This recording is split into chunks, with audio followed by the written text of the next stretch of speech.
An unknown whale is using the world's largest asset manager to crash Bitcoin's price.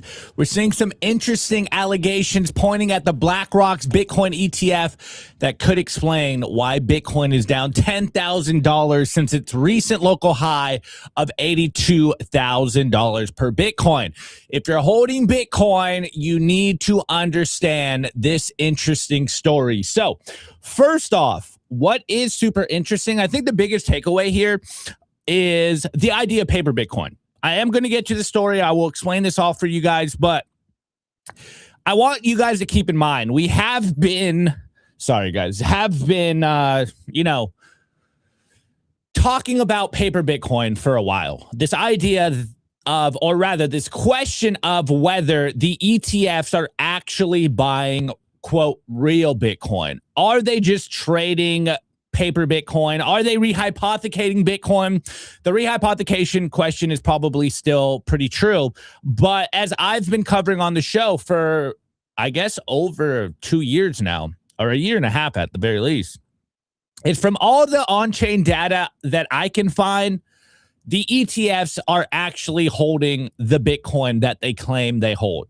Now, there's a very big conversation amongst Bitcoiners and I guess even Wall Street asset managers on whether they are actually buying, quote, real Bitcoin. Now, obviously, these buys and these accumulations don't necessarily happen on the open market. They're not just buying Bitcoin through Coinbase or something like that. But what we can see, at least with this story in particular, is that the ETF inflows and outflows do in fact affect the Bitcoin price. Even when they try to do it in a way to not affect the Bitcoin price, or rather the open market price, it is in fact messing with the price, which to me is signal that they are actually buying, or rather hold all the Bitcoin that they claim they hold. But anyways, what am I talking about? Of course, I am going to start with this story. This dump really started on Tuesday because of this story in particular, which we got Eric Balkunis, of course, senior ETF analyst at Bloomberg, and he goes, confirmed a $29 million share trade or a $1.3 billion block of IBIT was executed at 10:30 a.m. this morning. Of course, this screen shows, and here I'll zoom in here. This screen shows all the IBIT trades today by size, and you can see that one of these is not like the others. Price unchanged today, so market absorbed it well. Well, at least that was the common view of what happened on Tuesday. Yes, we saw the Bitcoin price go down, but it did seem to be contained, at least on Tuesday. We got a little bit of a dip, and yet now, in hindsight, 3 days later, we're like, okay, we know where the crash started. But you can see here the ETF trades here. One was incredibly big, $29 million shares or $1.3 billion. And everything else is tiny. It's absolutely tiny. So again, we're going to start with the story of this quote as we've all been kind of seeing this shadow block trade. So I'm over here on Decrypt, and the title is $1.3 billion worth of BlackRock's IBIT changes hand in a dark pool sale. This IBIT block sale shook the price, but at least as of yesterday, before we got the updated news, before we saw the markets open this morning, it did seem like Bitcoin was able to absorb that sale, which would really kind of allude to the idea that there is a lot of liquidity in Bitcoin, and one entity is not going to necessarily dump the Bitcoin price, which is something that we've seen in the past in Bitcoin. When a whale comes into the market, sells a lot of Bitcoins, we see huge capitulations. We see huge red candles. Well, as of Tuesday, we didn't necessarily see that, and it did seem a little bullish. It did seem like, okay, hey, $1.3 billion of IBIT hits the market. What is going on? Is someone getting liquidated? Is someone rebalancing their balance sheet? Or did someone just, completely leave the market? And on the flip side, you could say, well, the price didn't go down too much. That means that there is a huge buyer in the market as well. Well, 3 days later, we're dumping. I think the price before the show was roughly 73, 72. So we are seeing in the last 3 trading sessions a cascading effect.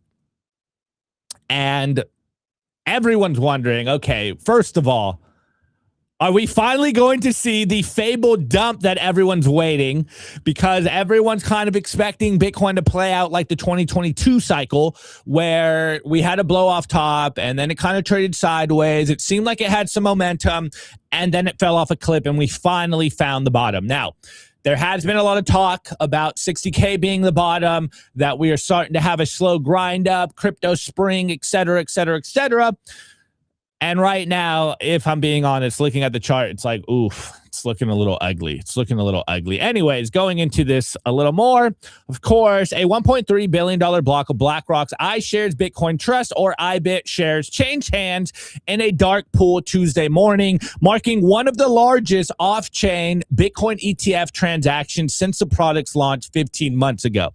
So again, with just Tuesday in a vacuum, it was kind of bullish. I'm not going to lie. The fact that Bitcoin was able to absorb the largest transaction in the last 15 months, you're like, oh, okay, not too bad. Yeah, the price went down a little bit, but it held up. At the end of market close on Tuesday, I was like, okay, not too bad. Yeah, we're under the 50-day moving average, but we'll reclaim it. 2 days later, it's like, okay, who knows how deep this crash is going to get, all right? Anyways, of course, 29 million shares trade hands. But going down here, there is some interesting kind of perspectives of what is going on. But just to cover, again, this was Tuesday. I do have the updated numbers for you guys for basically the close of the week on overall ETF. So again, as the time of this writing, across all spot Bitcoin ETF, the week's total net outflow stood at 334 million as of Tuesday, following 2 consecutive weeks of $1 billion and $1.26 billion in redemptions. Well, updated, we are over $1 billion this week as well. So US spot Bitcoin ETF saw 733.4 million in net outflows on the day as of yesterday, and $1 billion across the last 3 sessions. So that's 3 weeks of $1 billion of outflows or redemptions. And we saw close to $1 billion in liquidations in the last 24 hours, or 165,000 traders got liquidated yesterday, longing Bitcoin, which is what we usually tell you, like, just buy spot Bitcoin. Don't be a degen trader. I would not want to be trading against the largest asset managers in the world. I would not want to be trading against the algorithms right now, because this is going to happen. And where we currently stand in the market, or rather in the end of this bear market, even though I think that holding Bitcoin right now is the least risky time to be holding Bitcoin, I think right now is probably the riskiest time to be and I'm going to use the term degen trader. You do not want to be leveraged right now. Being leveraged long or short right now is probably not the move you want to be making. It's probably, like I said, the riskiest time to be doing it. It's probably a bad time to do it. Right now, I would say, my opinion, again, not financial advice, is you do what works all the time. Just DCA, just continue to accumulate right now, because who knows what's going to happen. Are we going to go lower? Who knows? I think, in my opinion, less of a chance of going lower, though my opinion is changing as the week closes. But you want to be accumulating. Right now is the time of accumulation. Yes, it's towards the tail end of a bear market, but you're going to be happy once the price turns around again, okay? Anyways, going a little further on this, here we go. The transaction, of course, highlights a critical tension. Massive institutional selling is happening off exchange to avoid rocking the order book, and Bitcoin's price reacted, but again, at least as of Wednesday morning, it seemed to have been contained.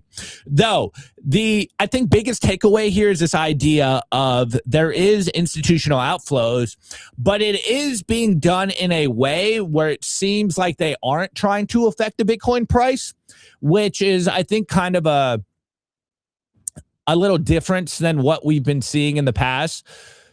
When you see a huge order book sell like that, your initial probably thought is, one, of course, are they trying to suppress the price to get a better entry?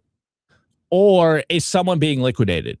Because if someone is forced to sell that much Bitcoin, there's really only one reason. It's like they have a forced liquidation. They got caught off sides. You know, maybe they made a bad bet and they were thinking something different was going to happen in the price. That's literally what happens. But reading this article a little more, I think we might have a better idea of what's going on. Anyways, to explain what a dark pool is, because you guys probably saw yesterday, we had G Money on, and he was making the case of like, yo, what even is a dark pool, Opti? And I think we're all like, I don't know, you know, what is a dark pool? Well, a dark pool allows a seller to settle a trade with a broker without hitting public order books, concealing the transaction's full weight from the open market. So again, this on Tuesday was an attempt to not tank the Bitcoin price.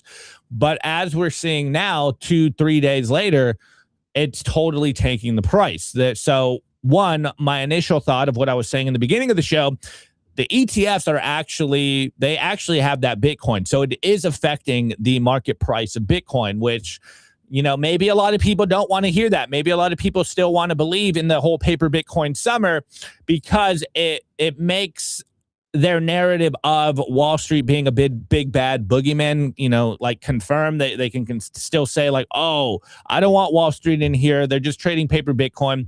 From all the data I've seen, they actually hold that million plus Bitcoin in those ETFs, which, you know, pro and con. One, of course, there is a lot of Bitcoin that is getting scooped up by these institutions, these ETFs. There is a whole new investor and market dynamic playing out because these ETFs are acquiring real Bitcoin, and we can kind of put to rest the idea that it's just paper Bitcoin.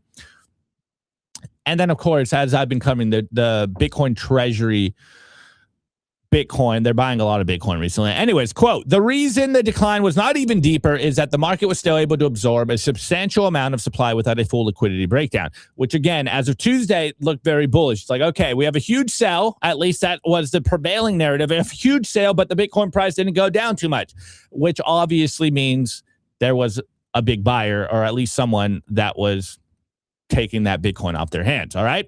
Anyways, another quote, the price did react in the minutes after the print, but again, it seemed as if the move was contained because this looked more like a large portfolio adjustment than a disorderly liquidation. Again, when you see a huge block sale like that, it does lend to the idea it seems like it's a forced seller. Someone got liquidated. Someone got caught offside. But from everything we can see now, the Bitcoin didn't really move hands. So it might have just been them adjusting their portfolio, hence why they tried to do it in a way that didn't affect the Bitcoin price. But as we saw since then, it's totally caused this crash. Anyways, last quote here, I believe. Yeah. It reflects a large source of demand leaving the market, which is kind of the bearish take. Again, the last 3 weeks, we've seen $1 billion each week of outflows from the ETFs, which does sound very bad. But I do have the updated numbers of amount of outflows compared to how much Bitcoin the ETFs were actually holding. Now, we are not yet seeing strong standalone demand capable of fully offsetting large institutional selling flows. That, to me, is a big signal of where we are, which is something I have been saying for a while. And I did allude to the fact that it seems like Saylor's the only one buying Bitcoin. Now, obviously, as the days and minutes and hours go on, we also find out that Stripe's in the market buying a lot of Bitcoin as well. So that kind of, rhetorical tool isn't holding up. But the point remains the same. There really isn't that much interest right now in Bitcoin. There isn't that much capital in Bitcoin. It really does seem like there's only a few large buyers left in the market. And if you're looking at other markets, because again, now we cannot just look at Bitcoin in a vacuum. We can't just look at Bitcoin price and our inflows and outflows and not relate Bitcoin in the context of the macro outlook. And if you're looking at all the other markets, guys, S&P 500 all-time highs. I was looking at Dow Jones. It did correct a little bit this morning. QQQ or NASDAQ did correct a little bit this morning. But as we're watching, equities are attracting a lot of capital right now. They're ripping to all-time highs. Gold did go down a little bit, but it's kind of maintaining a green day, at least up until the point I went live. Silver is down a little bit, but really all of the capital is being attracted into the AI sector, into the AI bubbles. You know, NVIDIA, AMD, they're ripping. So equities are attracting a lot of capital right now, hence why it is very interesting to hear that quote that we really don't have that much interest in Bitcoin right now. It's literally just us here. As we've been covering for, I guess, over a year now, all of the tourists are gone. The only people buying Bitcoin right now are the people that understand Bitcoin. Like, I think that's full stop. That's where we are right now until we get a new catalyst to attract more capital into Bitcoin from a more of like a rotation out of equities and gold and all the other assets and finding its way into Bitcoin, or put another way, until people fully realize what Bitcoin is. Okay, Nico looked at me crazy. Until people fully understand the asymmetric bet that is Bitcoin, we're kind of on our own, guys. We're waiting for the cavalry to show up, and it hasn't shown up yet. You know, who knows when it will? I mean, look. So a couple things here, right? Which is, and this goes back to what we were talking about on yesterday's show, right? And Opti gave me a lot of heat for it regarding the 4-year cycle. As I always do. Regarding the 4-year cycle. So from a cyclical perspective, Bitcoin peaked exactly where it always has peaked in every single cycle prior to the T, right? And it seems like right now what Bitcoin is doing is it's following that traditional cycle.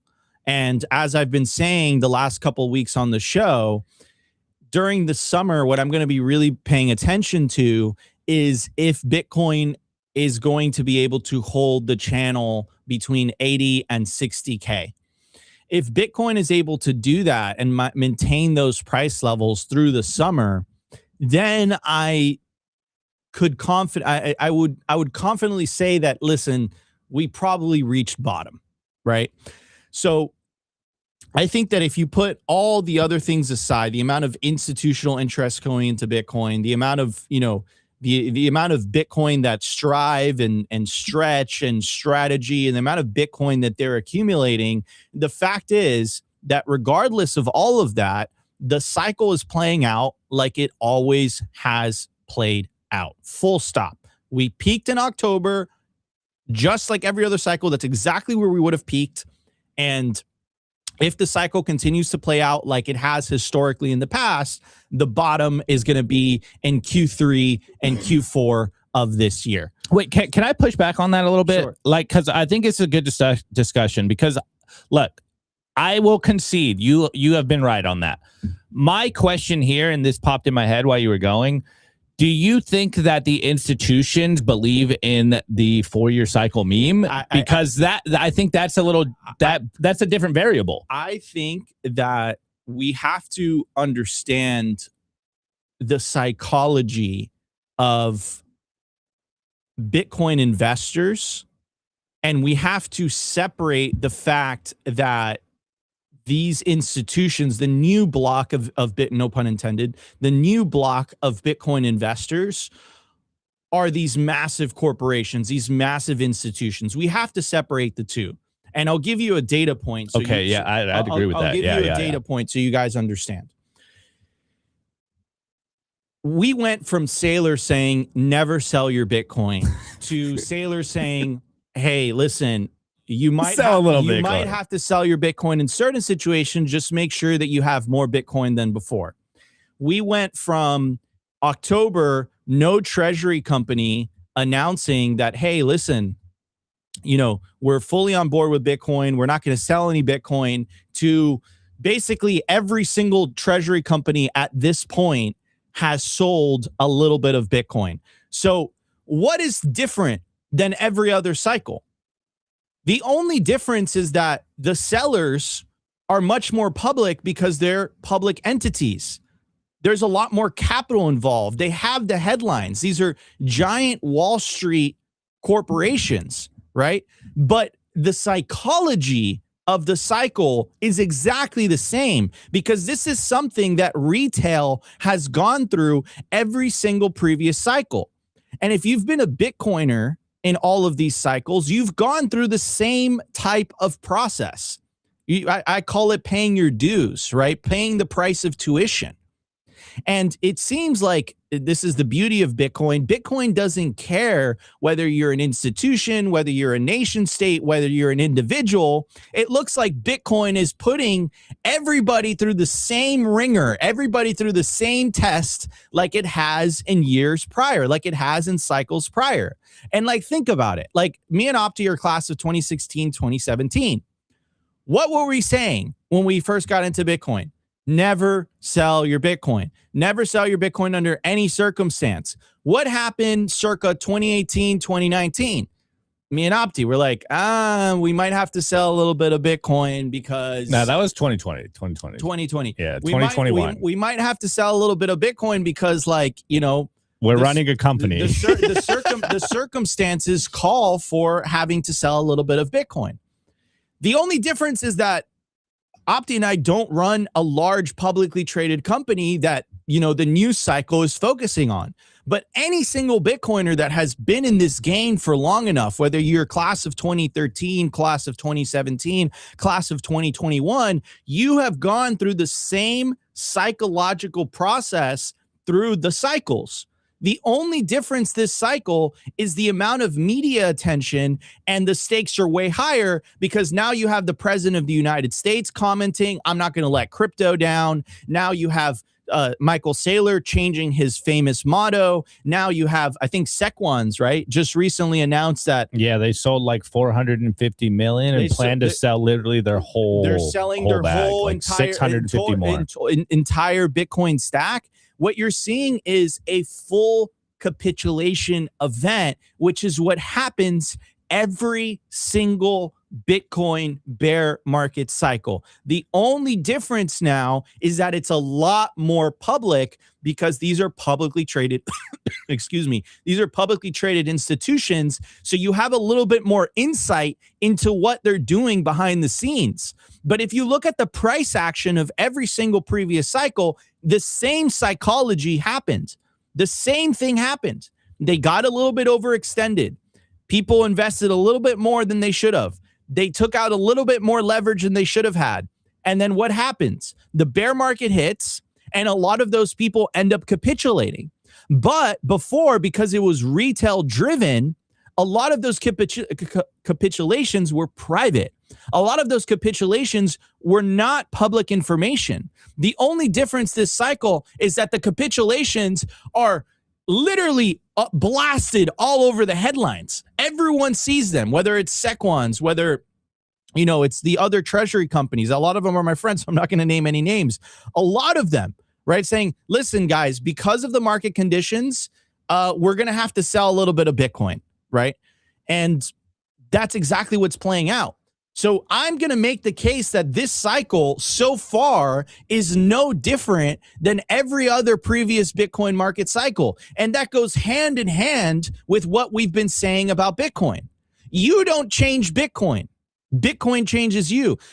Wall Street thought it could co-opt Bitcoin's price action. What Bitcoin is teaching Wall Street is that, hey, listen, you think you could have co-opted the price action, but no. You're going to have to pay the same dues. You're going to have to pay the same price of tuition like everybody else has in the past. Nothing else has fundamentally changed. So until I get to the end of the summer and I see that Bitcoin's above $60,000, I'm not going to change my opinion. I think that the 4-year cycle is playing out exactly like it always has. The only difference is the amount of media attention that this cycle has received because of the amount of money that is involved, because of the institutions that are involved, because of the nation states that are involved, and because of the fact that the president himself, the president of the United States, his sons, he ran on, I'm going to take Bitcoin to the moon, right? So it's like, all of these things are playing out, and Bitcoin, it doesn't matter who, it doesn't matter whether you're the president, it doesn't matter whether you're an institution, it doesn't matter whether you're Wall Street. You know what Bitcoin is doing? It's humbling everybody.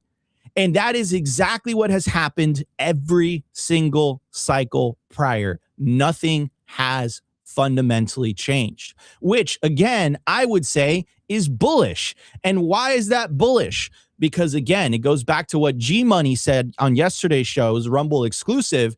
He said, you don't change Bitcoin, Bitcoin changes you. Wall Street thought it could harness Bitcoin, where in reality, Bitcoin is humbling the F out of Wall Street, right? You're seeing massive capitulations, not only in the treasury companies, but you're also seeing this with the shitcoiners as well.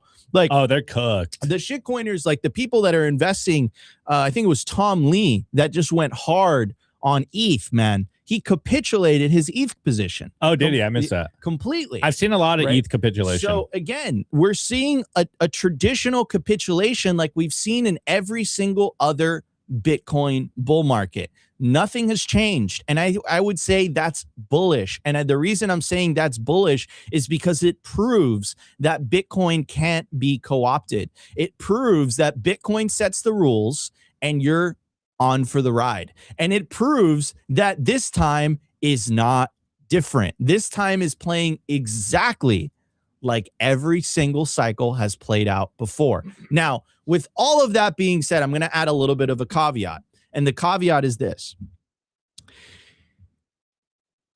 Would this cycle have been more brutal if it wasn't for the involvement of Saylor? I absolutely believe it would have been. Would this cycle have been more? Well, maybe Bitcoin treasury companies at large. Yeah, Bitcoin treasury companies at large. If it wasn't for the amount of institutional buying that's occurring, if it wasn't for the president being involved, would we have seen a worse capitulation this time around? Absolutely 100%. Totally. So you could make the argument that it muted the bear cycle a little bit more, but simultaneously, it's still playing out exactly like it always has. And I would say, again, that is bullish because Wall Street, like the rest of us plebs, right, that don't have, access to those capital markets and able to like leverage the capital markets in order to buy more Bitcoin and take on debt, they seem like they're paying the price of tuition just like the rest of us have in years prior. Nothing has fundamentally changed. And by the way, this has been my message. I have been hell-bent on this, Opti. I have been an immovable object on this theory since October. And back in October, I was predicting that the capitulations that you're going to see this bear market are going to come from the large institutions. It's going to come from the treasury companies themselves. And I was vindicated. That's exactly what we are seeing play out. And this is what Bitcoin does, right? It takes out the tourists that came here for number go up, the non-ideological believers, the people that don't actually fully believe in Bitcoin and what Bitcoin represents, Bitcoin's characteristics as an asset, they're getting flushed out like every cycle prior. It's just a lot more public this time. There's just a lot more headlines this time. It's just there's a lot more public figures that you can go after. But Matt, look at all the retail that capitulated. Like, guys, this wasn't talked about. This perhaps has been forgotten. Like, do you guys remember Mt. Gox? That was a brutal bear market. Bitcoin literally went sideways for 2 years. Everyone thought it was dead. And then what happened? It's dead now. We had the most historical Bitcoin run-up from the Mt. Gox capitulation to 2017. You had this crazy euphoric run. And what happened in 2021? I would say that we were on the verge of having another euphoric run. The only thing that cut it short was the China mining ban that I would say cut the cycle in half. The hash rate dropped by 50%. A lot of those miners had to sell Bitcoin to relocate to more favorable jurisdictions. And we had this weird double top. And then this cycle, we had this like very extended type of price action where the run up happened before the halving, but the run up happened before the halving, not because Bitcoin changed, but because of the approval of the spot Bitcoin ETF. So we had the price action occur not on the third year. You had most of the price action happen on the first and the second year. Right? So now we're on the fourth year. And on the fourth year, historically, Bitcoin always has a red year, the midterm year. And that's exactly what we're seeing happen this cycle. Now, the good news is that if you survive, if you have the conviction, if you have the belief, right now happens to be the most opportune moment to buy Bitcoin, historically speaking, because you're going to be looking back at this year 2 or 3 years from now, and you're going to be like, wow, it was so obvious that was the capitulation. It was so obvious that was the bear market year.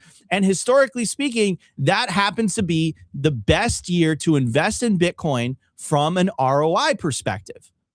So that's my take on all that, Opti, is that history is literally just repeating itself. Wall Street thought it could co-opt Bitcoin. Bitcoin is co-opting Wall Street, and it just shows how decentralized this protocol is. It just shows how much Bitcoin literally doesn't give a flying F on who's buying it. It just shows that Bitcoin doesn't care that you're the president, doesn't care that you're an institution, it doesn't care that you're any of these things.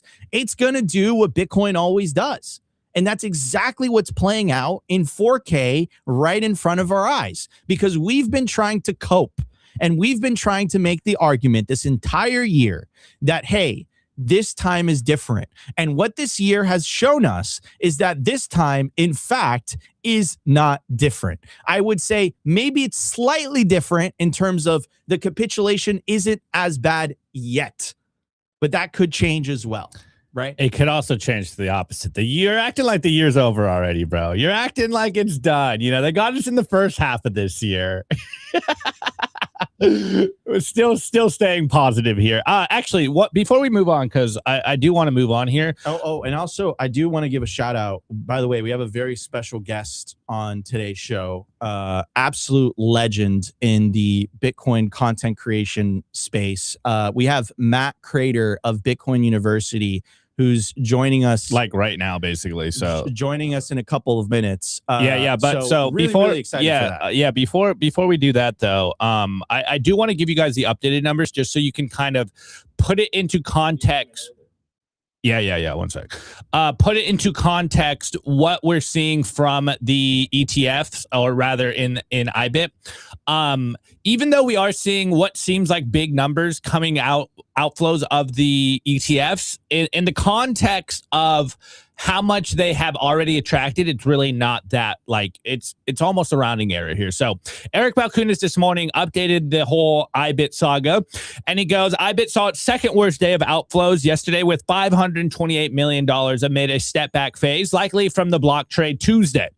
But before you freak out or spike your football, depending on which side of the aisle you're on, IBIT still has plus $2 billion year to date, top 2%, and $64 billion in lifetime inflows. So this was less than 1% of those inflows going out in the outflows. So like in the context of what we're seeing, yes, we are seeing huge amounts of outflows in the last week. Obviously, $1 billion sounds a lot to almost any average person, but in traditional markets, it's like it's not that much. And then when you put that into context, how much Bitcoin they have attracted since the creation of January of 2024, they institutions for all intents and purposes are still holding a lot of Bitcoin. So we haven't seen a full capitulation from ETFs, and maybe this is because their thesis has been, I want to hold this for the long term. But Nico is right. We are definitely on most of the Bitcoin treasury companies seeing a capitulation happen there. Now, what's the good news here, right? So, because it's like, yeah, okay, Nico, you're telling me the price is down. The good news is we're probably about 50 to 60% through this bear market. That's the good news. But what do we say? 3 months left. You have 3 months left. So the good news is that we're probably like about 50% through this bear market. Now, the jury is out regarding, will we see a traditional capitulation like we have in the past? Historically speaking, it always happens. Historically speaking, it happens in Q3 and Q4 of the midterm year. And Q3 and Q4 are not here yet. So what I'm paying attention to, and I've been saying this, by the way, the last couple of weeks, is what's Bitcoin's price action going to do over the summer? And I think that's really what's going to determine everything. Anyways, no more delay. I do want to welcome our very special guests. We have Matt from Bitcoin University joining us on Simply Bitcoin. We're going to bring him up on stage just after the break. We're going to be right back in just a little bit. Today's episode is brought to you by Bitcoin Well Infinite. If you're a serious Bitcoin buyer, you've probably hit the same wall. Most platforms make you give up custody just to play by the rules. Bitcoin Well Infinite fixes that. They're North America's only publicly traded non-custodial OTC desk listed on the TSX Venture Exchange, which means transparent operations and zero counterparty risk. You buy Bitcoin, you take immediate control, period. For trades over $50,000, you get a dedicated executive Bitcoin advisor, competitive spread starting at 1%, and immediate delivery straight to your own wallet. No custody risk, no withdrawal fees, just institutional grade execution with full asset control. If you want to buy Bitcoin the right way, book a free consultation at bitcoinwell.com/OTC or email infinite@bitcoinwell.com. I want to give a shout out to our partner, StampSeed.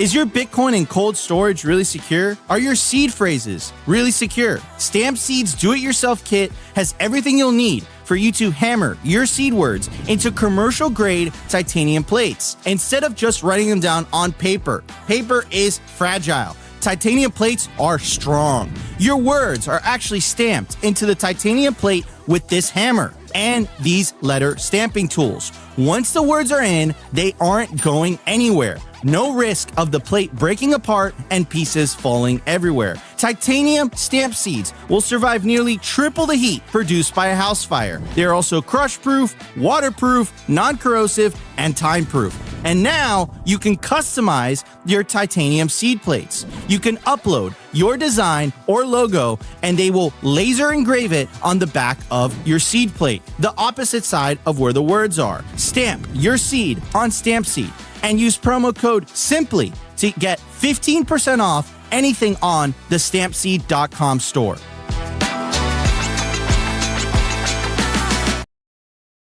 All right, ladies and gentlemen, we are back, and we got the one, the only Matt Kratter from Bitcoin University. I got to say, ladies and gentlemen, as a content creator myself, Matt really, he was a pioneer in all of this. I've been watching his channel every single day for many, many years now. So I'm incredibly honored to have Matt on the show today. We've been trying to make this happen for a couple years now. Matt, welcome to Simply Bitcoin Live. We're super thrilled to have you. Welcome, legend. How you doing? I appreciate that. Thanks for having me on. And you've been very generous in inviting me on many times. So I'm glad we can make it happen this time. Matt, so you've been making Bitcoin content for a while now. I remember when you rebranded from Trader University to Bitcoin University. And again, your videos are pure signal. You're covering the topics that people are perhaps not paying attention to. And I've just been such a huge fan of your channel because, again, you're hitting topics that are incredibly important for the community that perhaps just not enough people are aware of. And sometimes the topics that you cover are contrarian to just the general, vibe on Bitcoin Twitter. And I really, really, really, truly appreciate that about your channel. And it's absolutely necessary to have a content creator on our side that covers those uncomfortable topics. Matt, but also that gets views. That gets views as well, right? That gets views, which is very difficult to do. So yeah, Matt, I just want to go down, like the last couple videos that you've touched on. What is on your mind as of late in terms of Bitcoin? How do you feel where we are in the current market cycle? Matt, the floor is yours. I appreciate that. Well, I would say that Bitcoin is actually in a very bad place right now. and we have a lot of things that have been going on for years. And one problem, it's a little bit like the U.S. debt, of course, which when you hear something is going to blow up or it's bad, then bad things never happen. People become a little immune to it, and they stop listening. But one of the fundamental problems in Bitcoin is what we call mining pool centralization, and I'm sure you've covered it on your channel. But this idea that there are only 5 or 6 companies in the world that are making, in terms of getting to decide what goes in each block, they're making 90% of the blocks now, and this has led to apart from just being a structural problem where we recently saw Trump go to China and be all buddy with Xi, and that, it's good. We certainly don't want a war between the two countries or any problems like that. But we currently have a situation with Bitcoin mining pools where there's a very large Chinese mining pool called Ant Pool, and I call it Ant Pool and Friends because there are lots of different pools that are all working together, and they have about 30% of the hash rate. So they make about 30% of the blocks. And then we have a large mining pool in the US called Foundry, which makes about 30% of the blocks. And so I'm sure your viewers have heard about 51% attacks. And this is this general category of you don't necessarily have to have 51%. You can do an attack at a lower level of hash rate. Yeah, that's the chart there. You can see Foundry and you can see Ant Pool. And then a bunch of those pools are actually work together with Ant Pool. So Ant Pool actually has more power than you're seeing there. But one of the things when you see Xi and Trump all buddy is you can imagine a world where China and the U.S. collaborate to attack Bitcoin. And this seems a bit strange because we're the land of freedom and they have the CCP. But as we learned during COVID, they were, for some bizarre reason, which I still haven't figured out, the Chinese and Americans were working together in Wuhan at the Coronavirus Institute. And so it is quite possible that they're closer than we think. And so this is a threat to Bitcoin. If these two mining pools got together, they could not destroy Bitcoin, but they could cause quite a few problems, and they could do long chain reorgs, and they can make transacting on the Bitcoin network very difficult. So there are a lot of derivatives. There are a lot of things that flow from mining pool centralization. One of them is this whole debate about spam, which if you're in the Bitcoin space and you've been following, or if you're on X, Bitcoin X, there's been this whole question of whether filters work, people running Bitcoin nodes, whether they can stop spam. But the broader context for this is mining pool centralization, because if you just have a big company and you want to send them your transactions or your Bitcoin NFTs or your other forms of spam, if they control a lot of the hash rate, which these big companies do, because that's what mining pool centralization means. If they control a lot of hash rate, it's very easy for them to go against the wishes of the network itself, and put that garbage into blocks. And this could even extend ultimately to when it comes to time for the halving in a few years from now, which is when the reward that miners are paid gets cut in half. If at some point the mining pools or the miners don't think that Bitcoin nodes are going to hold their feet to the fire and make them obey the rules, you could see a situation. This is something people were worried about at the first halving in 2012. They were wondering, will miners really take a pay cut? Because no one wants to take a pay cut, and the only reason miners do it every 4 years is because Bitcoin nodes hold their feet to the fire.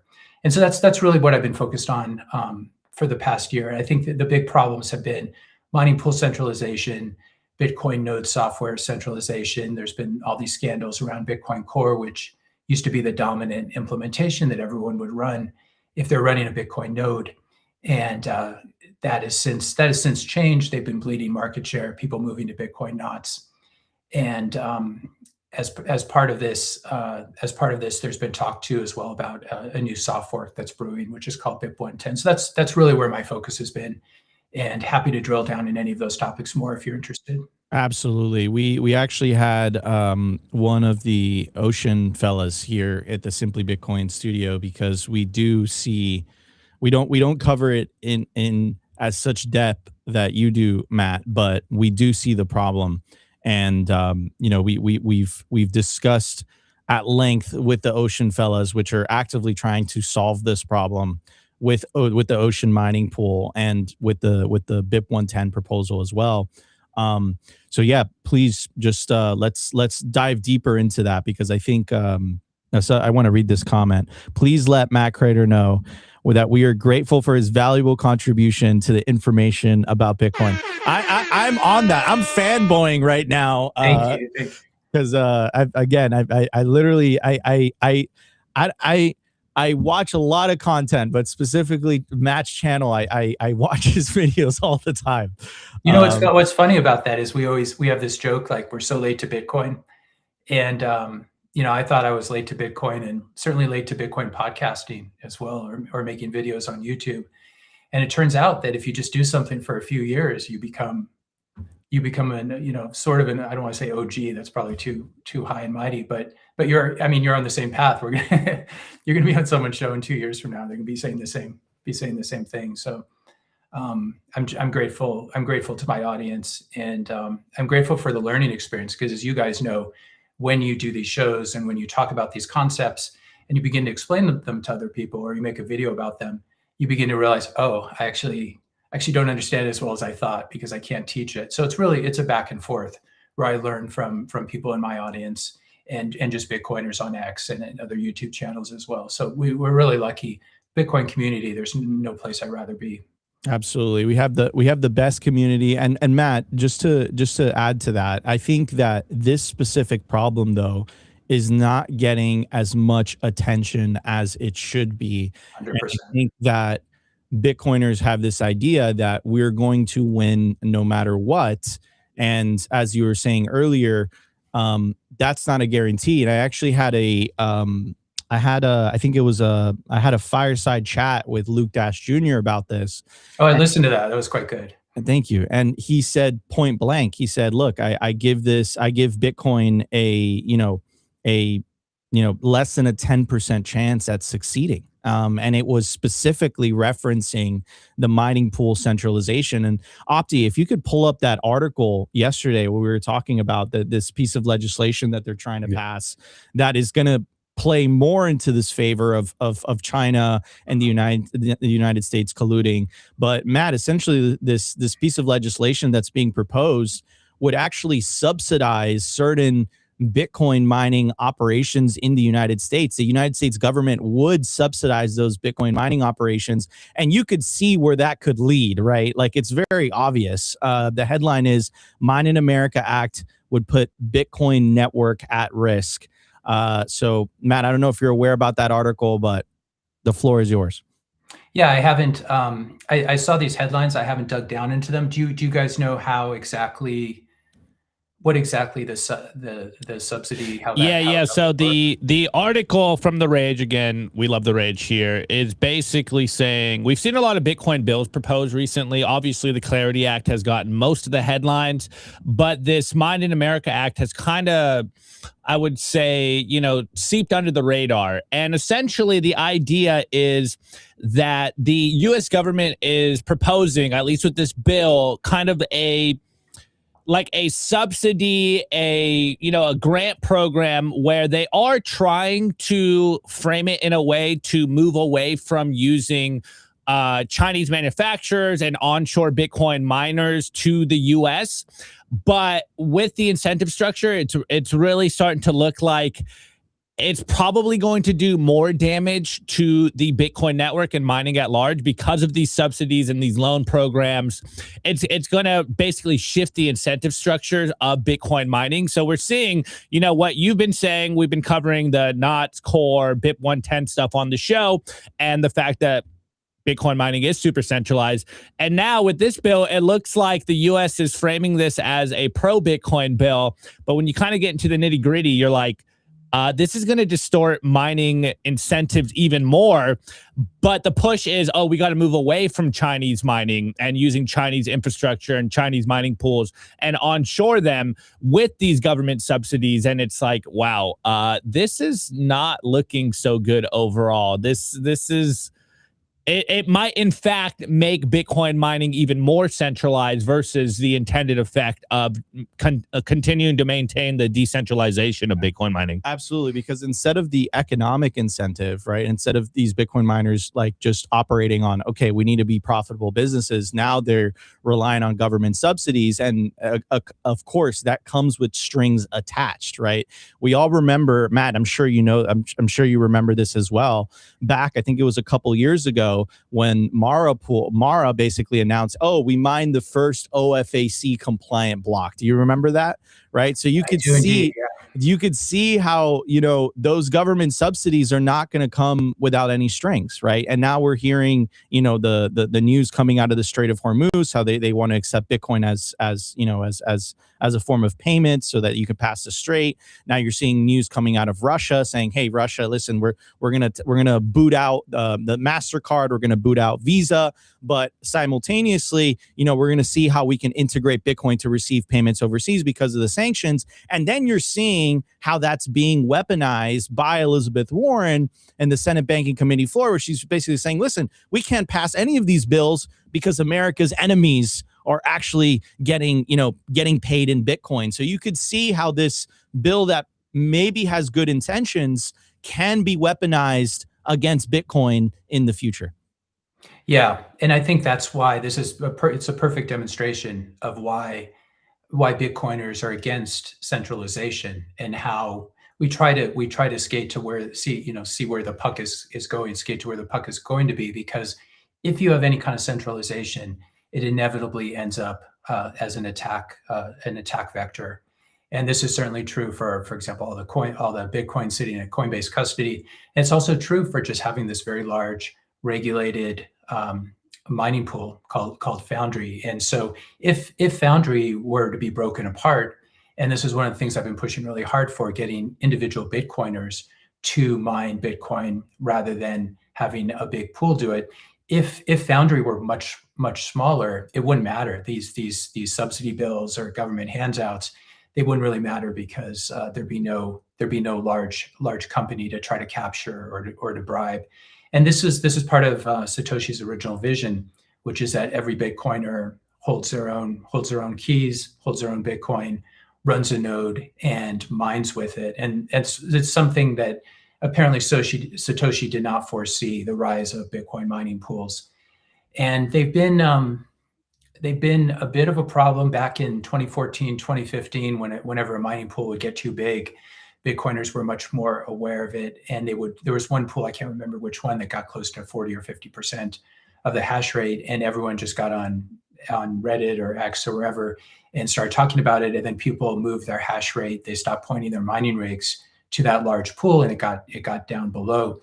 But for some reason, perhaps just because there are many more Bitcoiners now, and they're kind of on the spectrum from super normie to super cypherpunk, there's a whole new generation that needs to understand that Bitcoin needs to protect itself. Bitcoiners need to protect Bitcoin. It's not like gold, where and Bitcoin's obviously superior to gold, but gold at least has this atomic structure that is enforced by physics, whereas Bitcoin is protected by Bitcoiners who mine and who run nodes. And so this is one thing. I don't work for Ocean Mining. I'm not paid or compensated in any way by them, but I've gotten on board their mission simply because what they're doing, I think a lot of people don't realize that if Ocean were very successful, and I hope they'll be successful, and I also hope they'll have many competitors, but let's say they took over the entire Bitcoin network and they were the only mining pool in Bitcoin,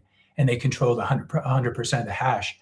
What a lot of people don't realize is Bitcoin would be incredibly decentralized if that were to happen. And of course, it's not going to ever get that extreme, but it'd be incredibly decentralized, because what Ocean forces you to do essentially is to build your own blocks, and then Ocean just does the profit sharing when a block is found. And so if Ocean were 100% of the hash, and you had thousands and thousands of individual Bitcoiners building blocks, deciding what goes in a block, we'd be in a much better situation than we are today, where about 5 or 6 people in the world decide, literally 5 or 6 people or 5 or 6 committees decide what goes into every Bitcoin block, or 90% of Bitcoin blocks. Absolutely. And that, by the way, the way that the Ocean team was describing it to me is like, that was the way that Bitcoin was supposed to be mined, right? Like this isn't just this new idea that came out of nowhere. It's like, that was how Bitcoin was originally designed to be mined, but just out of maybe convenience, right? You know, a lot of these big miners, you know, went into these big pools, right?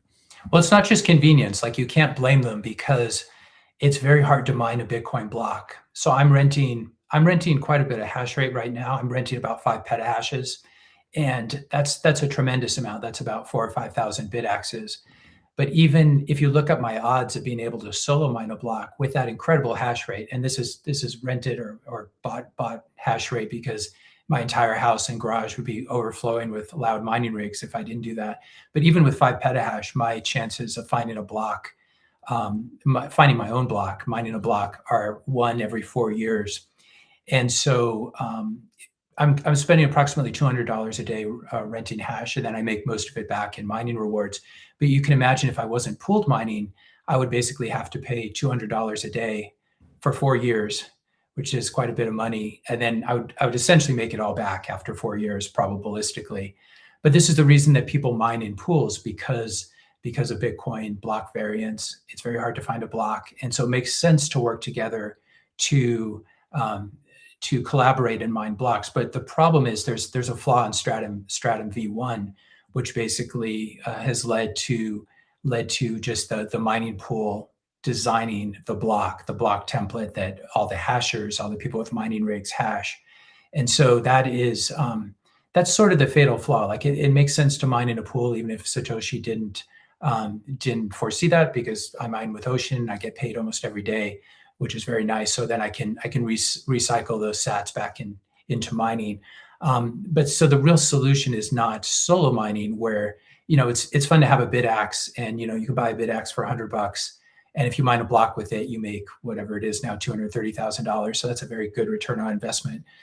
It's lotto mining. It's playing the lottery, but it's also nice to be able to mine with other people, share the rewards, and do it in a really self-sovereign way. So, for example, Ocean, if I find a block, they cannot stop me. I basically broadcast it directly to the network, so they can't censor my blocks, and they also can't tell me what to put in a block template. So I can mine blocks completely full of spam with Ocean if I wanted to, or I can mine blocks with as little spam as possible, which is what I do with Ocean. So just giving that flexibility. I think a lot of people don't realize that about Ocean. They think it's some censorship pool, or it's trying to do something nefarious, but it's actually returning us to individual Bitcoiners deciding what goes into blocks. Problem is, if we have Foundry deciding what goes into blocks, then we go back to that OFAC problem we were talking about with Mara. And if the US government tells Foundry, for example, and tells Mara, which are US based, please don't include any transactions. You know, this transaction looks like it's from Iran. They're collecting money from a Strait of Hormuz toll or insurance product. Don't mind that. We currently have a situation where, you know, if Foundry doesn't mine it, like that's actually censorship. But, you know, maybe Ant Pools, some miner in China would mine it.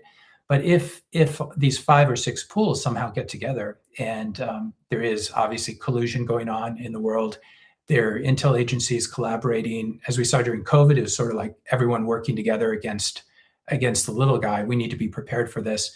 And right now, it's only about 10% of blocks that are made by these small pools. And so this is just a ticking time bomb. And obviously the government doesn't, or the world governments working together, they don't want to be heavy-handed, but we need to be prepared for the day when and it'll be wrapped in the same sort of thing, you know, protecting the children, that ironically, given some of the arguments my side has made, they'll be going after payments for CSAM, not actual CSAM on the blockchain. But this is why it's very, very important. And I'll give you guys a link as well. I put out a free tutorial. They'll teach you for free how to mine Bitcoin from home at industrial strength level. Just bitcoinuniversity.com/mining. So that's one of my missions, is just to get as many people mining as possible. And once you start mining Bitcoin, you won't be able to stop. You can spend just a couple bucks a day on it, and it's really, really fun. You'll learn a lot from it, and you'll be making some. Well, actually, you'll be losing money on the margins, because this is another dirty secret of Bitcoin. you can't make money mining on over long periods of time. On average, you can get lucky, but Satoshi designed Bitcoin mining to not be profitable. For this basic, my theory is he was against seigniorage, which is, if you think about it, the US government can print up a $100 bill, costs them a penny to print it up, or digitally, obviously, and then they can buy things, buy $100 worth of stuff with it. That delta between the cost of printing the money or making the money and then its purchasing power, that's called seigniorage. And what Satoshi did with the difficulty adjustment was ensure that Bitcoin mining, that we would not have seigniorage in Bitcoin. Because if you look around, if you see the turnover in the space, if you're in Bitcoin long enough, you'll get to see every single Bitcoin company that you follow go out of business, go into receivership or bankruptcy, as we saw happen in 2022 and probably going to happen again. Absolutely. Matt, so let's talk about what's at stake, because this is something that you talk about at length in your channel as well. Like, where are we? Like, where are we in terms of this pivotal shift in human history? Like, what does Bitcoin mean for the world? What does the world look like if Bitcoin doesn't succeed, Matt? If Bitcoin doesn't succeed, then we are much more trapped in the digital prison that's being unrolled, and everyone's watching stricter border controls, digital ID being rolled out increasingly. Every year, if you travel, you experience more and more surveillance, more and more digital ID. Countries taking pictures of your face and your irises and taking your fingerprints. And so the fear is that we end up, because all of our lives are lived so much online now, and it seems like so many people are just in their house or office, and then everything they do is online, and they live in cyberspace rather than meat space.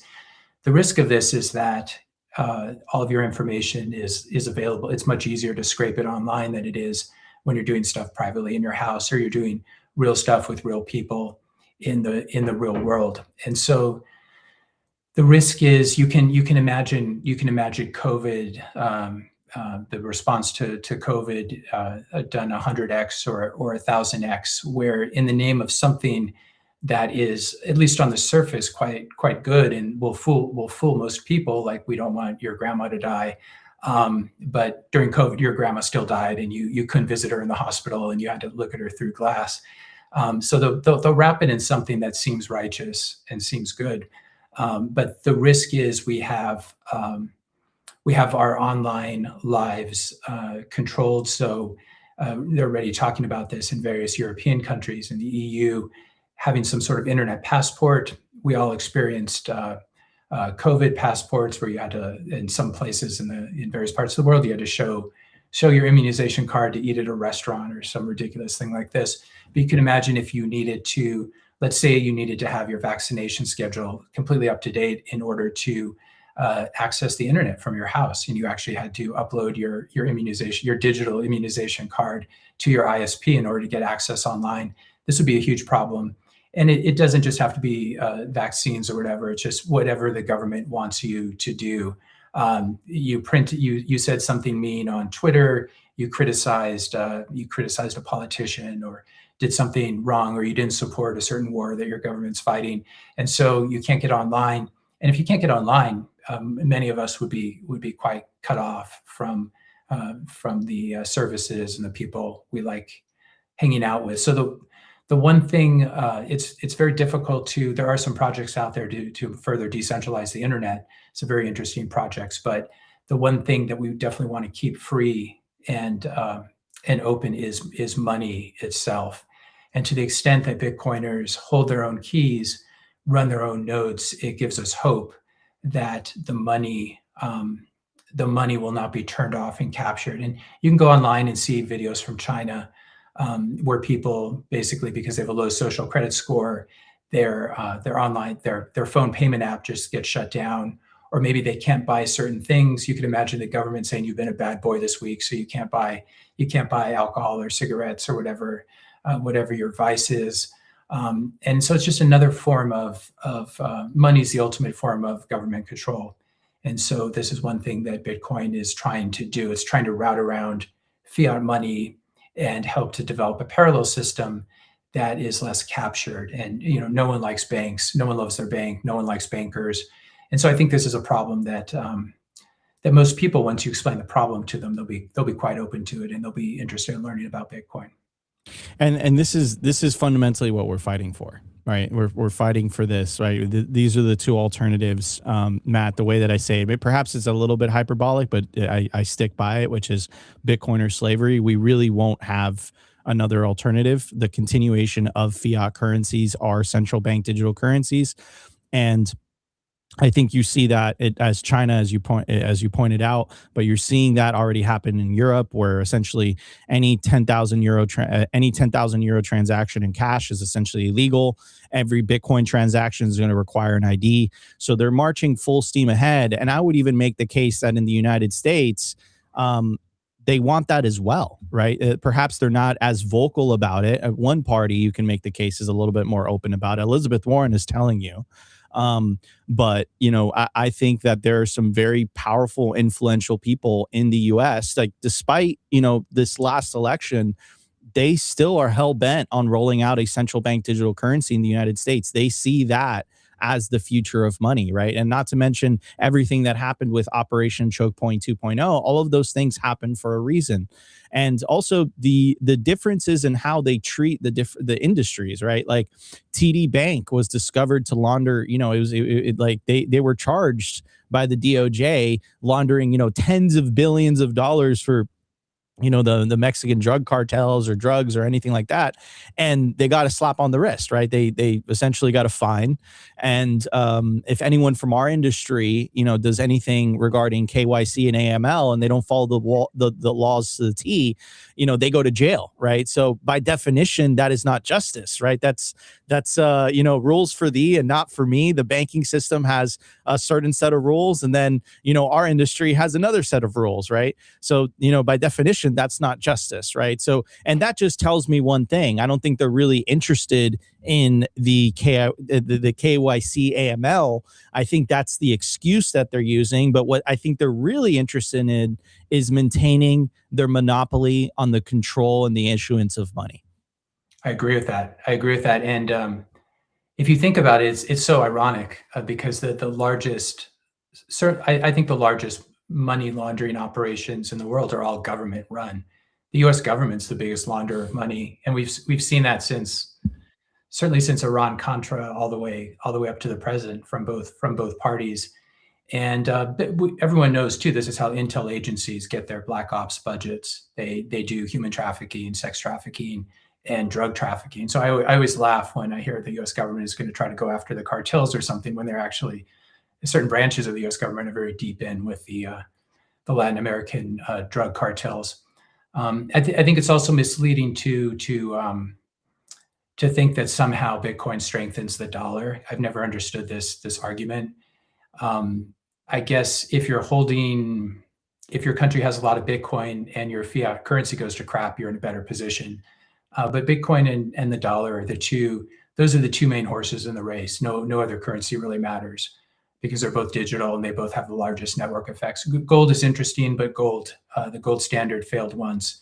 And it's not gold doesn't give you the same freedom that Bitcoin does. Gold might work in a very, very small economy, but if you ever need to leave your small village and go around the world, or you want to buy something from another country, gold just doesn't work as a currency. So it's really the two horses are the US dollar and Bitcoin. Absolutely. Guys, we're going to continue the conversation with the one, the only, the legendary Matt Kratter of Bitcoin University. We're going to be right back just after the break. I want to give a shout out to our partner, Ledn. Here's something most Bitcoin holders never figure out until it's too late. You're sitting on wealth you can't touch without selling. Ledn fixes that. Bitcoin-backed loans. You keep your stack, you get cash. And they just introduced their lowest rates ever. No complexity, no fine print. The larger the loan, the lower the rate.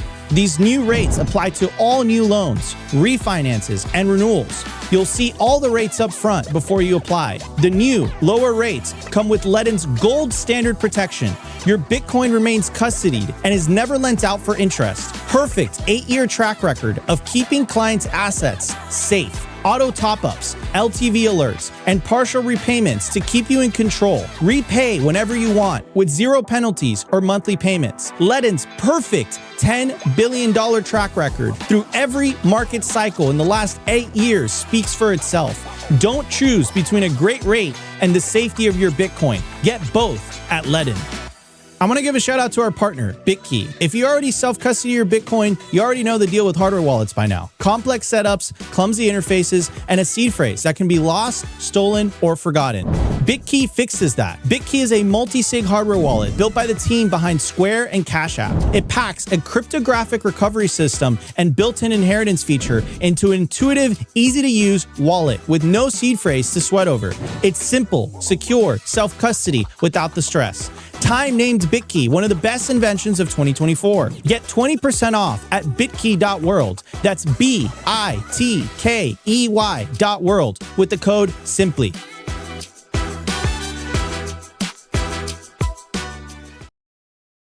All right, everybody, we are back and we got Matt Kratter in the house from Bitcoin University. Matt, I want to talk about what happened in 2025. For the first time in Bitcoin's history, we actually saw the amount of people taking custody of their coins actually go down. And I would go on the record, and I've been on the record to say that this revolution does not work unless individuals reclaim back their financial sovereignty by taking Bitcoin into self-custody.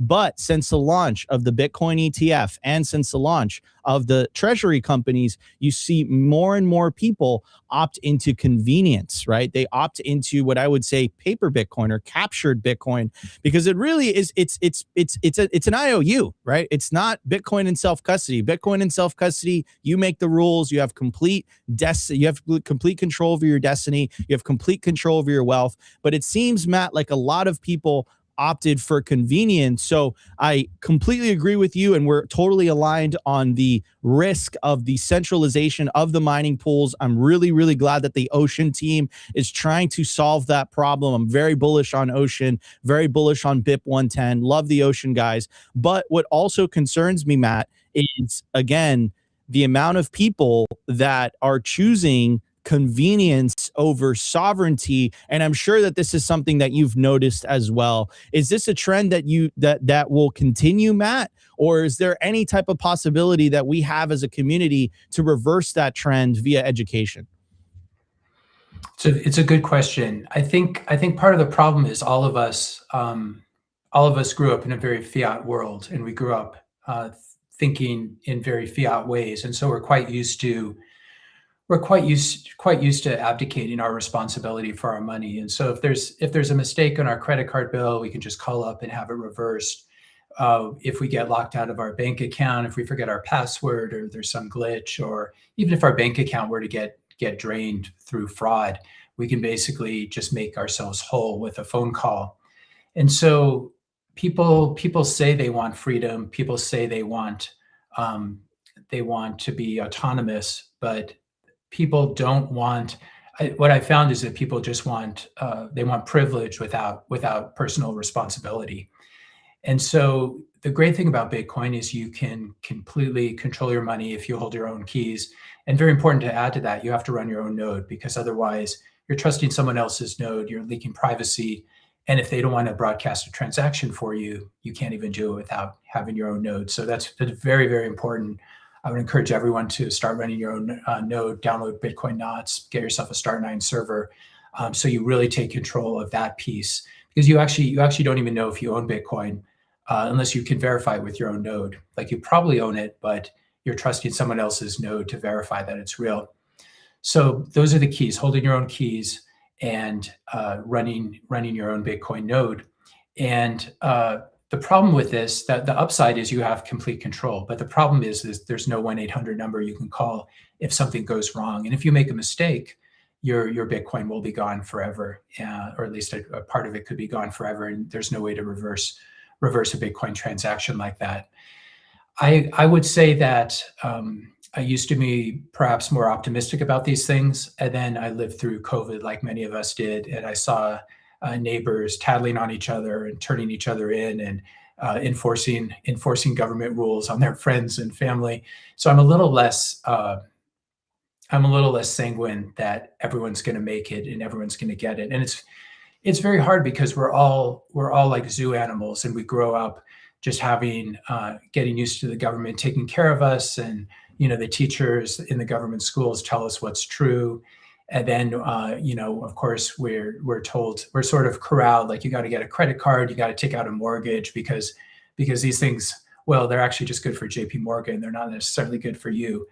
And so all of us have to sort of it is kind of the Matrix like situation, the Matrix movie or movies, where our economic, the whole system exists to drain our economic energy and to treat us as slaves, but not let us realize that we are slaves. And so all of us, as you begin to get into Bitcoin, you begin to sort of wake up and realize you can be in Bitcoin and still be taking blue pills, but if you start taking the red pills, you'll begin to wake up and you'll begin to see how you're a tax slave, and how you're an insurance slave, and how you're a financial product slave.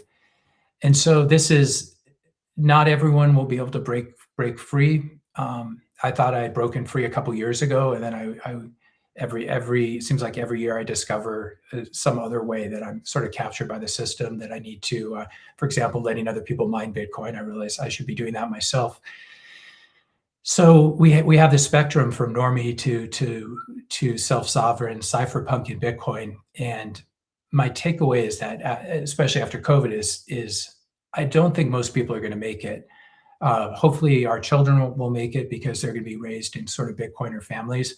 But I think it's just like Noah's Ark. Most people, unlike Noah's Ark, Bitcoin has room for everyone to get on board. But most people may get on. You can even see countries that have hyperinflated, like Lebanon or Egypt or various Latin American countries. And most people were not in Bitcoin, or even in gold, or even in hard assets like stacking wealth in terms of buying motorcycles or cars or something to get their money out of the fiat currency.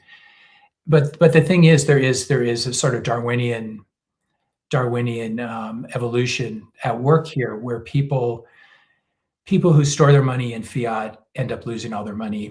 They think they're being safe, keeping it in cash. Maybe they keep cash in a safe, and it just loses all of its purchasing power. So those people get taken out of the economic game, and their children do to a certain extent, because they don't have the same advantages. Then you have Bitcoiners who leave their money on exchanges like Mt. Gox or FTX, and they end up losing their Bitcoin.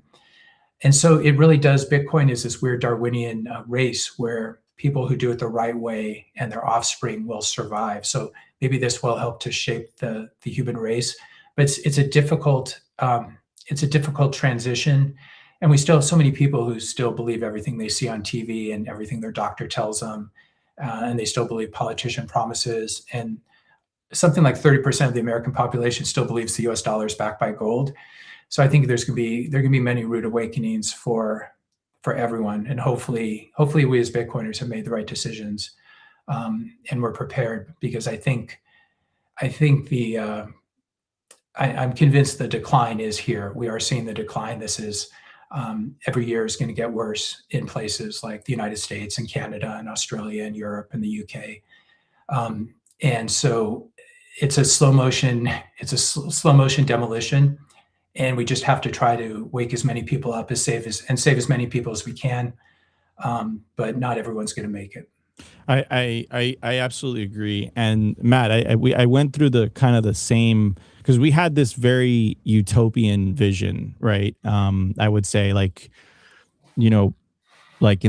when I got in 2016, 2017, it was kind of like, listen, like when people find out about how great this is, and the fact that they can, take control of their money and, essentially escape, get out of the system and reclaim back their financial sovereignty, everyone's just going to come on board. And I think the rude awakening that we had as a community is how many people just choose convenience out of that. And to add to your point about the multi-generational thing, I 100% agree. And I always talk about like the internet when it comes to this, right?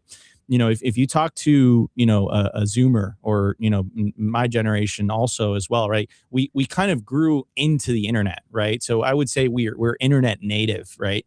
the next generation, like my kids, and Matt, I don't know about your family, but you know, the next generation of Bitcoiners who came from Bitcoin parents, they're going to be Bitcoin native. They're born into a world where Bitcoin has already existed. So from a very early age, they're going to understand money. They're going to understand the power of self-sovereignty. They're going to understand the power of Bitcoin versus us having to go through this process of, a lot of us, and I've seen this, right, where you kind of have to go through a process of unlearning to learn, versus the next generation of Bitcoiners. They're going to be, they're coming from a blank slate, right? They're coming from a place of, oh, like, what do you mean? Like, people used to hold on to your money? Like, that's absolutely crazy. Like, what do you mean that the inflation, like that's a thing? Like, you mean like governments used to be able to just censor transactions? Like, what's going on here, right? So I think this new generation that's coming is going to be born into a world where Bitcoin has already existed, and the Bitcoin ethos and the Bitcoin lessons that all of us took many, many years to learn, they're going to be born into that. Very similar to how the Zoomer generation was born into the internet, and they're just completely native. Like they don't, for them, it's very hard to comprehend a world where the internet didn't exist, right? So the next generation of Bitcoiners, it's going to be very difficult for them to even comprehend a world where Bitcoin didn't exist. And I'm very, very bullish on that. But I think the lesson, and Matt, perhaps we both went through this making content. I think the lesson that we experienced was like, this is going to take a little bit longer than we expected, and there is going to be a little bit more pain, and there are going to be people that get left behind, and that's the uncomfortable truth. And I think that's just human nature. I think that's just the human condition. And I think that if you've spent 50 years in the fiat system, you know, what you perceive as the convenience of the fiat system, I think it's simply more convenient. They got that on us. Yeah, exactly. So it's convenient until your bank account gets closed and your PayPal merchant account gets closed. Precisely. And again, this is something that if you grew up in a Latin American country, I've always said this, Matt, like, it's so easy for me. I'm first generation American. My parents are from Venezuela. It's so easy for me to convince someone that lived in a country with capital controls or double-digit inflation. It's so easy for me to pitch them on Bitcoin. They're like, where do I sign up? How do I do this? Versus someone that lives in a country where, you know, the inflation rate isn't high enough for you to realize that you're being stolen from, and for you to live in a country where, you know, it has a relatively stable, you know, system. But again, that's all an illusion, right? We saw this with the Canadian truckers protest, right? Like, this is a country, Canada's a very well-developed country, right? It's an industrialized country, you know, that you would never have imagined in a million years that the government was going to freeze your money because of your political opinions. And then it happened. And then that's only when people are like, you know, maybe this Bitcoin thing is a good idea. Yeah, no, I agree. And the only thing I'd add to that is we have to make sure we teach new Bitcoiners that there are ways of using Bitcoin where you can still, that are not very self-sovereign. And so if you're using Bitcoin, if you're just using it on some sort of centralized app, and you're using, you know, you're using a Cash App to send Bitcoin to some other app that accepts Bitcoin. I can't think of any at the moment. That you're still kind of moving around things on these virtual ledgers, and you're not.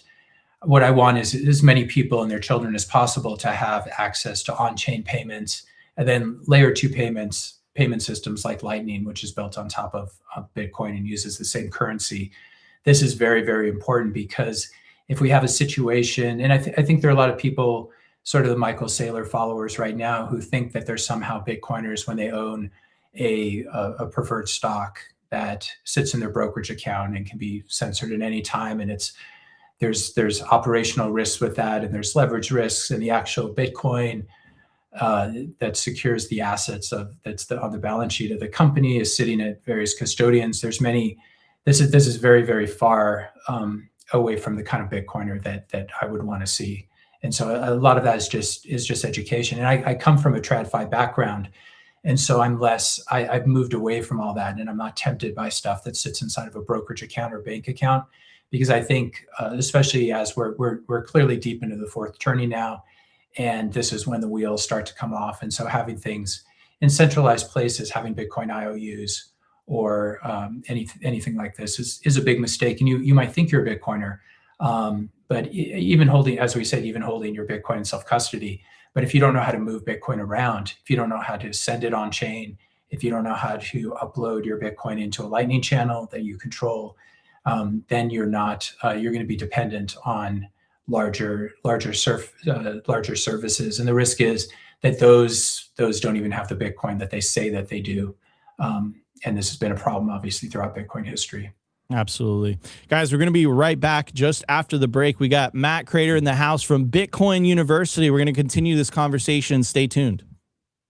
I want to give a shout out to our partner, HIVE Digital Technologies. Fueled by clean energy, HIVE has quadrupled its global Bitcoin mining footprint and channels that same scale into high performance compute, where their AI cloud is now ranked #1 in the world for network performance. At HIVE, you've got dual engines, Bitcoin and AI humming, roaring, accelerating in unison. They're lean and mean, they're green and clean, and they're rewriting the playbook on sustainable digital infrastructure. You can catch the latest buzz at Hive Digital Tech or at hivedigitaltech.com.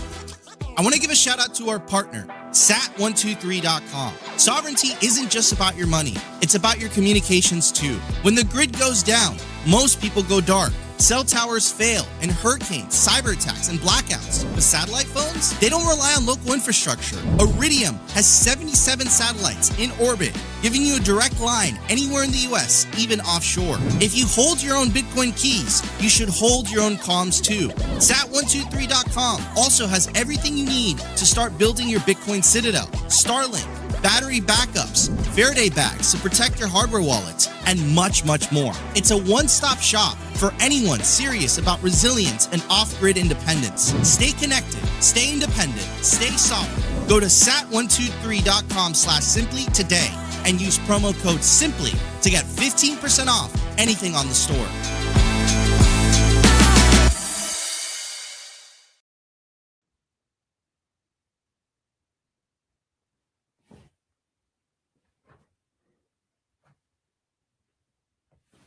I can't hear you. I don't know if you can hear me.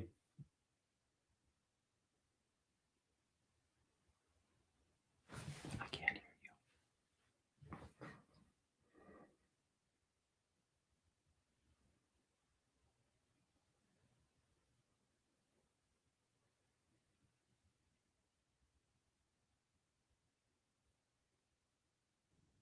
All right, guys.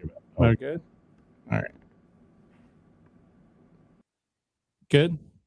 I can hear you now. Yeah. Okay, Good. perfect. Sorry, we're having some technical difficulties, and we have to do this on the fly. This is live after all. My screen's crashing over here.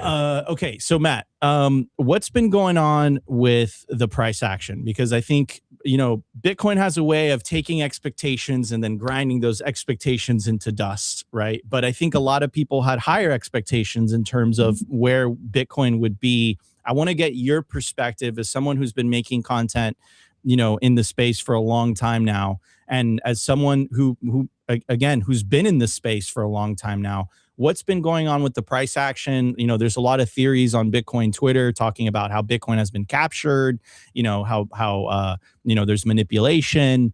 I think a lot of people had higher expectations in terms of where the price would be at the moment. What's your take on that? Is that something that people should be worried about? Or is it just like, listen, just stay humble, stack sats, Bitcoin's going to do its thing, Matt? I think people should be worried, because I think none of us could have imagined that having really the first Bitcoin president. He's also a crypto president, unfortunately, but having an administration that was very Bitcoin friendly, and also having a Bitcoin ETF, having all these developments, and it has not pumped the price as much as people expected. There was a lot of these flows sort of front ran the 2024 election, And so we had quite a run up as the market began to realize that Trump was going to win. But I think the lesson to take away from this is that what got Bitcoin from 0 to 69,000, where it peaked in the last cycle, was organic adoption, people using Bitcoin, this sort of slow organic growth at meetups, people starting to run nodes, people becoming self-sovereign and taking self-custody, merchants adopting Bitcoin. This is what expands the Bitcoin network. What doesn't expand the Bitcoin network and create true adoption are these sort of it's sort of like eating a lot of sugar. You get a high from it. It's great if you hear the U.S. government's going to be buying a lot of Bitcoin, or that Michael Saylor has stacked $60 billion worth of Bitcoin or whatever. But as we've seen, that hasn't really helped. That hasn't really helped the price. It's, if self-sovereign adoption took us from $0 a coin to $69,000 a coin, all of those flows from BlackRock and the Trumps and Saylor and everything has only taken us a few $10,000, $20,000 higher than that, or not even that at this moment. So that's the one thing I'd say, is that there are no shortcuts, and we need to remain low time preference and really be focused on long-term adoption rather than sort of the sugar rush that comes with really huge fiat gains. The other thing I think the market is pricing in a governance crisis, which we're currently experiencing in Bitcoin. We sort of touched on it earlier. 20% of the network moving away from Bitcoin Core to Bitcoin Knots. And I hate to put too much emphasis on this, but if you look at a price chart, Bitcoin peaked the day or within 24 hours of when Bitcoin Core version 30, which was the main software implementation, when that version of software came out. I think we dropped for a moment there. So I was saying that Bitcoin, the price of Bitcoin peaked when Bitcoin Core version 30 came out. And what the network and what the market's discovering is Bitcoin has a serious governance problem, where a bunch of a highly centralized group of Bitcoin Core maintainers decide to make some changes to mempool policy that had very bad implications for the network. And so one of the things the market is pricing in the risks of some sort of arbitrary data attack on Bitcoin, people putting nasty things in op returns, as well as just this basic governance problem where if you have a centralized group of developers who can push through changes unilaterally, that's definitely not good for Bitcoin. So I tend not to pay too much attention to the price, but I do agree, it's quite striking how little it's gone up. And so I think instead of looking for the government or Saylor or BlackRock or someone else as our saviors, if you want the price of Bitcoin to go up, you just need to use it as money yourself. You need to, because if Bitcoiners aren't going to use Bitcoin as money, I'm not sure who is. So when you go to your farmer's market on Saturday, try to pay the merchants using Bitcoin. All of them have Strike terminals, probably.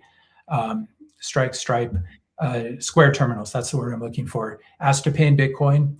Ask to be paid in Bitcoin, because this is how real Bitcoin adoption works. You shouldn't just be hodling your sats, but you should be moving yourself, trying to get rid of US dollars, whatever your fiat currency is, because this is the money of pedophile rings and forever wars. Don't hold US dollars. And that's the fastest way we get to higher Bitcoin prices, is we need to destroy US dollar network effects, and we need to increase Bitcoin network effects. And the way you do that is every Bitcoiner runs a node, gets paid in Bitcoin, and tries to buy as much as possible using Bitcoin. Absolutely. Amen to that. And one of the things I always say is, don't ask what Bitcoin could do for you, ask what you can do for Bitcoin. And it's quite striking, Matt, because back in the day, right, you'd run a node and a Raspberry Pi, it was finicky. Like now, Start 9, it's plug and play. It's a plug and play solution. It's completely open source, right? There's no excuse at this point. If you want this to succeed, if you want Bitcoin to stay decentralized and secure, for you as a Bitcoiner, for you not to be running your own node, right? And also just for your own self-interest too. It doesn't have to be altruistic. If you want to be able to make Bitcoin transactions in the future, there are countries, and it might be parts of the US as well, where you will not be able to make a Bitcoin transaction unless you have your own Bitcoin node or Lightning node. So do it for the sake of your family. Absolutely. Don't trust someone else's copy of the blockchain. Trust your own, right? Trust your own hardware versus trusting someone else's. That's the whole point of this, right? Is, trust minimization. And I think just the core two things you could do. Number one is take Bitcoin into self-custody. And number two is run your own Bitcoin node. And every time we drop a poll, it's 70% of you guys are not running your own nodes, which again, it's a shame. It's a shame. It takes time. Right? It takes time. I was the same way. It took me a few years to, I figured out self-custody pretty early on and was recommending that, but I didn't really understand. And what a very easy way to understand it is, for example, you take your Bitcoin onto a Trezor or Ledger or Cold Card, whatever hardware wallet you use. When you do that, you're relying on Trezor's node or Ledger's node. Cold Card doesn't really have a node. They make you interact with your own node or Sparrow or something like that. But just if you think we're headed into a crisis or a place where there's going to be more censorship, just pay attention to how you use Bitcoin and ask yourself, like, how is this Bitcoin transaction going through? Am I relying on someone else, or am I completely self-sovereign? 100%. Ladies and gentlemen, honored to have a big fan of his, have been a big fan for a while, to have Matt Kratter on the show. Matt, thank you so much for joining us on Simply Bitcoin Live, and hope to have you again on in the future. Thank you. Really, it was a lot of fun. Thanks a lot. Thanks, Matt. All right, everybody. Well, that was our show for today. Before we wrap up, I do want to give a shout out to our conference sponsor, Mining Disrupt. This is the largest Bitcoin mining conference in the world. You definitely don't want to miss it. The Simply Bitcoin crew will be there July 21st through the 23rd, 2026. You definitely don't want to miss it. We hope to see you guys at Mining Disrupt. All right, everybody. Love you guys. Thank you guys so much for tuning in. Go give Matt's channel a follow, Bitcoin University. Go check out his content, and we'll see you tomorrow for a brand new episode of Simply Bitcoin Live. Today's episode was brought to you by BitcoinWell.com, a Bitcoin-only platform on a mission to enable financial independence.